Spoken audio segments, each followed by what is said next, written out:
आज्यानं ऐकलं असेल वाटत. त्याला काय वाटलं असेल, वाईट वाटलं असेल रे. बघ त्या ए आजा, अरे थांब की. अरे कोणीकडे निघालायस? ये अरे ये हकडे ये.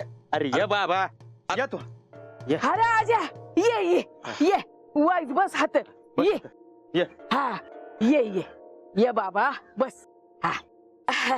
अरे आम्ही समजे तुझ्याकडेच यायला निघालतो आता. येटोळे येटोळे घेऊन काय विचारते का? सरळ विचार की.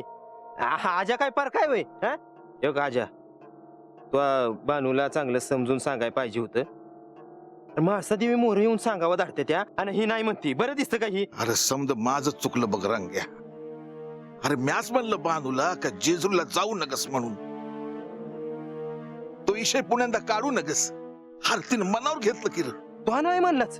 रागाच्या भरात बोललो म्या. चुकलं माझ. आता म्याच तिला सांगतो की असं करू नगस, तर नाही म्हणती ती. अरे मन दुखावलं आहे तिचं.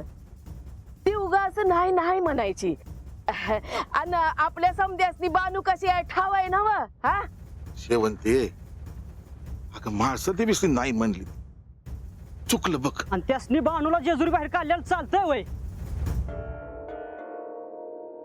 अरे होय, पण वाकड्यात शिरून काय होणार आहे? आता उलट पक्षी माणसं अजून रागवत्याल. मी काय म्हणतो, आपण समजी जाऊ आणि बानूला समजून सांगू का तू जेजुरीला जा. अरे नाही ऐकणार ती. अरे मन दुखावलं आहे तिचं.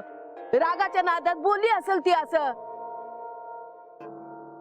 थोडा वेळ जाऊ द्या, मग बोलू आपण तिच्या संग. हा काहीतरी वाट काढायला हवी.